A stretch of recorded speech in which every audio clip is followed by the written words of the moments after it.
আজকে আমরা one short revision করব ইতিহাসের অষ্টম অধ্যায়। এই অধ্যায়টি তোমাদের খুবই গুরুত্বপূর্ণ। এখান থেকে প্রশ্ন আসবেই আসবে। এখানে আমরা অল্প কয়েকটি প্রশ্ন বা অল্প কয়েকটি টপিক আলোচনা করব, কিন্তু এগুলি খুবই গুরুত্বপূর্ণ। আলোচনাটি মন দিয়ে দেখবে, শেষ অবধি দেখবে, বিনা স্কিপ করে দেখবে। আমি উজ্জ্বল তোমাদের সকলকে স্বাগত জানাই knowledge history and study YouTube প্ল্যাটফর্মে। এখানে আমরা প্রথম যে টপিকটি বা যেই প্রশ্নটি আলোচনা করব সেটি হচ্ছে ভারতে দেশীয় রাজ্যের অন্তর্ভুক্তিকরণ। এইবার দেশীয় রাজ্যের অন্তর্ভুক্তিকরণ সম্পর্কে জানতে হলে আমাদের জানতে হবে যে দেশীয় রাজ্য কি জিনিস। ইংরেজরা কিন্তু গোটা ভারতবর্ষে দখল করেনি, কিছু কিছু জায়গায় করেছে, কিছু কিছু জায়গায় দেশীয় রাজ্য ছিল। এইবার তোমরা যে ম্যাপটি দেখছো, এই ম্যাপে লাল রঙের যে স্পটগুলি রয়েছে সেটি হচ্ছে ব্রিটিশ ইন্ডিয়া, এবং হলুদ রঙের যে স্পটগুলি রয়েছে সেগুলি হচ্ছে প্রিন্সলি স্টেট। লাল রঙগুলোকে ব্রিটিশ প্রভিন্স বলে, কারণ কি এইখানে ইংরেজরা দখল করেছিল। আর হলুদগুলি হচ্ছে এইখানে দেশীয় রাজ্য, সেখানকার রাজারা শাসন করত, কিন্তু তারা ইংরেজদের অধীনে ছিল, তাই এদের বলা হতো প্রিন্সলি স্টেট। ইংরেজরা ভারতকে স্বাধীনতা দেওয়ার পর ঝামেলা করে এই প্রিন্সলি স্টেটরাই। কারণ কি, যেখানে যেখানে ইংরেজরা অধিকার করেছিল সেগুলো তো ছেড়ে দিল, সেগুলো স্বাধীন হয়ে গেল, সেগুলি ভারত সরকারের আন্ডারে হয়ে গেল। কিন্তু এই প্রিন্সলি স্টেটরা ঝামেলা করলো যে না, আমরা স্বাধীন থাকবো, আমরা আলাদা থাকবো। তাও অনেকেই ভারতের অন্তর্ভুক্ত হয়ে গিয়েছিল, কিন্তু তিনটি রাজ্য সব থেকে বেশি সমস্যা করেছিল, সব থেকে বেশি ঝামেলা করেছিল। সেই তিনটি রাজ্যকে কাশ্মীর, জুনাগড়, হায়দ্রাবাদ। আমরা এই তিনটি রাজ্যের ভারতে অন্তর্ভুক্তিকরণ সম্পর্কে জানি। এই যে দেশীয় রাজ্যের অন্তর্ভুক্তিকরণ, এতে সর্বাধিক গুরুত্বপূর্ণ ভূমিকা পালন করেছিলেন সর্দার বল্লভভাই প্যাটেল, তাই তাকে লৌহ মানব বলা হয়। বেশিরভাগ দেশীয় রাজ্য কিন্তু ভালোভাবে অন্তর্ভুক্ত হয়ে গেল। সমস্যা কে করলো? কাশ্মীর, জুনাগড়, হায়দ্রাবাদ। কাশ্মীরকে কি করে ভারতে অন্তর্ভুক্তিকরণ করা হলো তা আমরা এখন জানবো। কাশ্মীরের রাজা ছিল হরি সিং। তিনি স্বাধীন থাকতে চেয়েছিলেন, সেখানকার জনগণ ছিলেন মুসলিম বহুল। এই পাশে কে? পাকিস্তান, এইখানে কে? ভারত।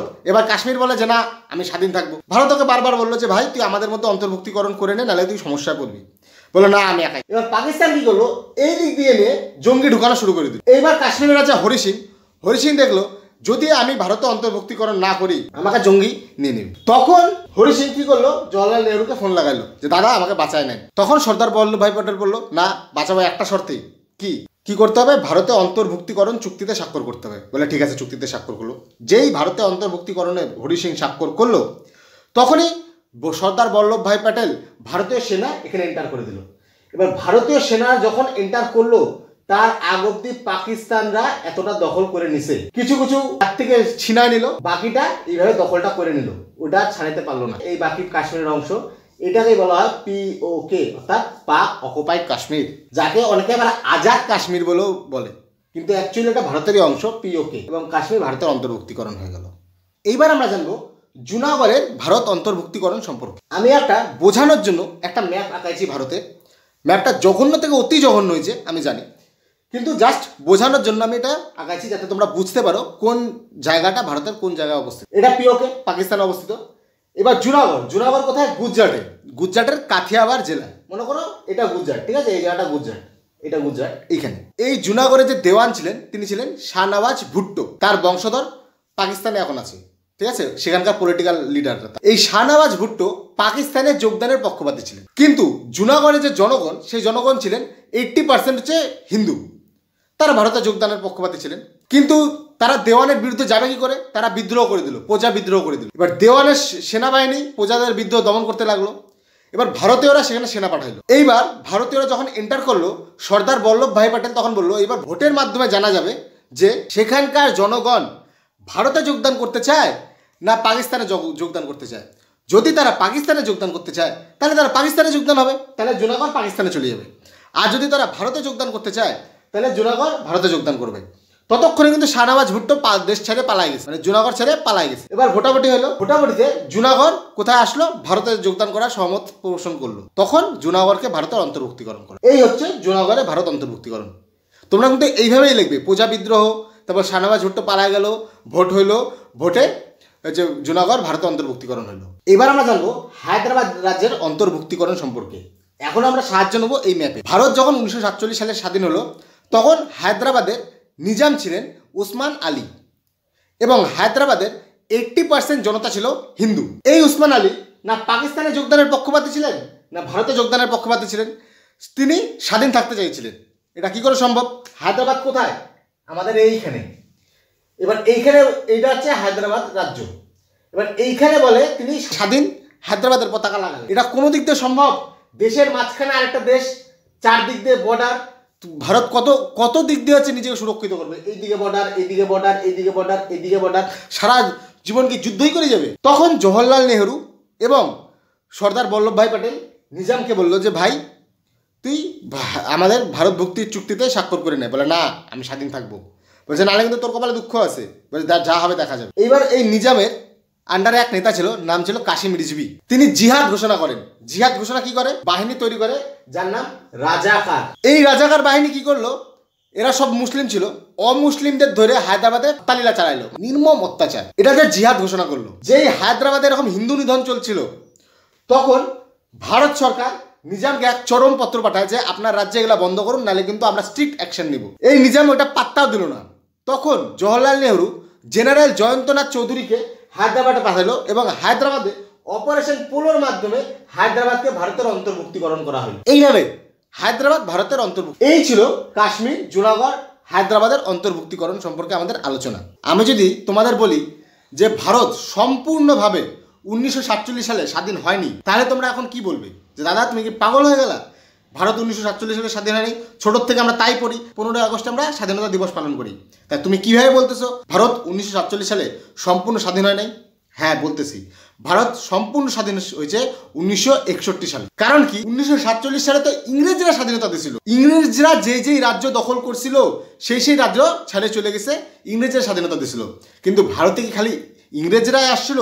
আর কোনো বিদেশি শক্তি কি আসে নাই? সবার প্রথমে আসছিল পর্তুগিজ, তারপর আসছিল ডাচ, তারপর আসছিল ইংরেজ, সবার লাস্টে আসছিল ফ্রান্স। পর্তুগিজ যে সবার প্রথমে আসছিল, তারা তখনও পর্যন্ত ছিল। পর্তুগিজরা ছেড়ে দেয় 1961-তে, ছাড়ে না, তাদের তাড়ানো হয়। এবার আমরা জানবো ভারতের পর্তুগিজ উপনিবেশকে কি করে স্বাধীন ভারতের অন্তর্ভুক্ত করা হলো। পর্তুগিজরা কিছু কিছু অঞ্চল দখল করছিল, যেমন এই সাইডটা। এখানে একটা উপনিবেশ ছিল দাদরা ও নগর হাভেলি, এই যে এইখানে গুজরাটে, ঠিক আছে, এইসব জায়গা। এবার সেখানকার যে অধিবাসী, এদের বলা হতো গোমন্তক। এরা কি করলো?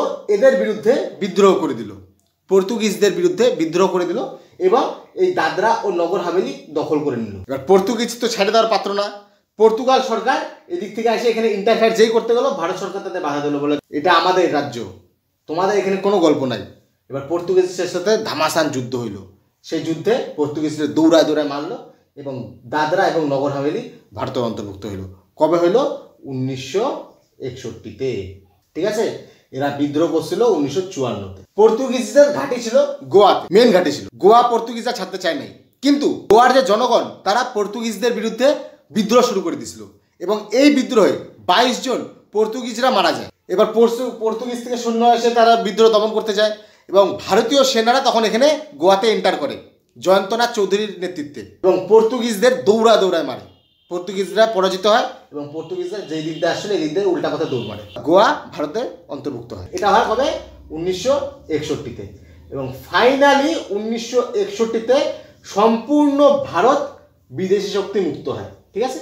এবার আমরা জানবো ভারতের উদ্বাস্তু সমস্যা সম্পর্কে। 1947 সালে ভারত স্বাধীন হওয়ার পর যেই সমস্যার সম্মুখীন হয়েছিল ভারত, তাদের মধ্যে সব থেকে গুরুত্বপূর্ণ হলো উদ্বাস্তু সমস্যা। এবার আমরা জানবো যে এই সমস্যার সৃষ্টি হয়েছিল কি। ভারত স্বাধীন হলো, স্বাধীন হওয়ার পর ভারতে যে যার মতন বসবাস করতেছে, কিন্তু এই যে পাকিস্তান এবং পূর্ব পাকিস্তান, এইখানে শুরু হলো তীব্র হিন্দু নিধন। হিন্দুদের ধরতেছে, মারতেছে, কাটতেছে, তাদের বাড়িঘর জ্বালা দিচ্ছে, আলটিমেটাম দিচ্ছে আমাদের দেশ ছেড়ে চলে যাও, এটা আমাদের দেশ। প্রথমে তো অবিভক্ত ভারত ছিল না, তখন তো এরকম লাইন ছিল না, তখন তো টোটালটাই ভারত ছিল। যখন এই লাইনটা চলে আসলো তখন ওরা পার পায়ে গেল।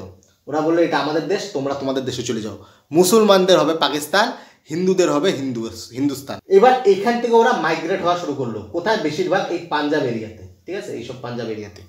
কারণ বেশিরভাগ ওরা পাঞ্জাবি শিখরাই ছিল, ওরা পাঞ্জাবে হুড়হুড়ায় আসা শুরু করে দিল। কেন আসলো? তাদের উপর অত্যাচার শুরু করা দিল, বাড়িঘর জ্বালায় দেওয়া শুরু হলো, তাদের মেয়েদের সম্মান নষ্ট করে দেওয়া শুরু হলো। ওরা না পারে এখান থেকে ভাইগা আসলো এবং আইসে এইখানে ভিড় করা শুরু করলো। এবার ভারত দেখলো যে এদের তো ব্যবস্থা করতে হবে, এদের তো খাইতে দিতে হবে, থাকতে দিতে হবে। ভারতের সামনে এটা ছিল সব থেকে বড়। তাদের সমস্যা কি ছিল? পুনর্বাসন এবং আশ্রয়স্থল এবং খাদ্য সমস্যা। লোক দুই দিক দিয়ে আসছিল, এক পাঞ্জাব দিয়ে আসছিল আর দুই বাংলা দিয়ে আসছিল। আমি এটা পাঞ্জাবের ঘটনা বলতেছি, বাংলার ঘটনাটা পরে বলতেছি। এইবার এইসব জায়গাতে ত্রাণ শিবিরে তাদের থাকার ব্যবস্থা করা হলো, খাওয়ার ব্যবস্থা করা হলো। এইবার আসে আমি এই দিক থেকে। এইখানে তো 1947 সালের পর থেকেই লোক আসা শুরু করে দিছে, প্রায় 47, 48, 50 অব্দি ছিল। কিন্তু বাংলায়, পূর্ব পাকিস্তান থেকে বাংলায় 1947 থেকে 1971 অব্দি ভারতের লোক আসছে। বাঙালি হিন্দুদের উপর তীব্র অত্যাচার হয়েছে, নির্মম অত্যাচার হয়েছে। এইখানকার মুসলমানরা তো করছে, প্লাস পাকিস্তান থেকে মুসলমান যায় বাঙালিদের উপর অত্যাচার করছে। এর ফলে হয় 1971-এর যুদ্ধ, ওটা পরে বলবো। এবার এরা তো ভারতে আসা শুরু করে দিল, এই থেকে ভারতে আসা শুরু করে দিল, পশ্চিমবঙ্গ ভইরে গেল। কিন্তু ভারত থেকেও মুসলমানরা গেছে, যারা যারা ভারতে থাকতে চায় নাই, কিন্তু ভারত থেকে কাউকে বলা হয় না তোমরা যাও গা। কিন্তু এই দুই দেশ থেকে হিন্দুরা ক্রমে ক্রমে ভারতে চলে আসছে। এর ফলে ভারতে কি কি সমস্যা দেখা দিল? 1, খাদ্য সমস্যা, 2, বাসস্থানের সমস্যা, 3, কর্মসমস্যা, 4, পুনর্বাসনের সমস্যা। এগুলি সমস্যা দেখা গেল। এইসব সমস্যার সম্মুখীন হতে হয়েছিল ভারতকে। এগুলো হচ্ছে উদ্বাস্তু সমস্যা। এই যে উদ্বাস্তু সমস্যা, এই উদ্বাস্তু সমস্যা নিয়ে ভারত এবং পাকিস্তানের মধ্যে একটা চুক্তি হয়। কবে হয়? 1950 সালে নেহেরু লিয়াকত চুক্তি। এই নেহেরু লিয়াকত চুক্তিতে কি বলা হয়? যার যার দেশে মাইনরিটি আছে তাদের সংরক্ষণ দিবে। অর্থাৎ ভারতে মুসলমান মাইনরিটি, পাকিস্তানে হিন্দু মাইনরিটি, এদের সংরক্ষণ দিবে। 2, তাদের পুনর্বাসনের ব্যবস্থা সেই দেশ করবে যেই দেশে মাইনরিটিটা গেছে। 3, তাদের কর্মস্থানের ব্যবস্থা করবে। 4, তাদের সম্পত্তি বিনিময় করবে। এই ছিল উদ্বাস্তু সমস্যা সম্পর্কে আমাদের আলোচনা। এই ছিল ওয়ান শট রিভিশন 8ম অধ্যায়ের। আশা করি তোমাদের ভিডিওটি ভালো লাগবে, তোমাদের রিভিশনে হেল্প হবে। ভিডিওটি ভালো লাগলে অবশ্যই একটি লাইক করবে, কমেন্ট করে জানাবে কীরকম লাগলো। চ্যানেলটিকে অবশ্যই সাবস্ক্রাইব করবে, আমাদের টেলিগ্রাম গ্রুপে অবশ্যই জয়েন হয়ে যাবে, বন্ধুদের সাথে শেয়ার করবে। দেখা হচ্ছে পরের আরেকটি ভিডিওতে। ততক্ষণে ভালো থাকো, সুস্থ থাকো। জয় হিন্দ।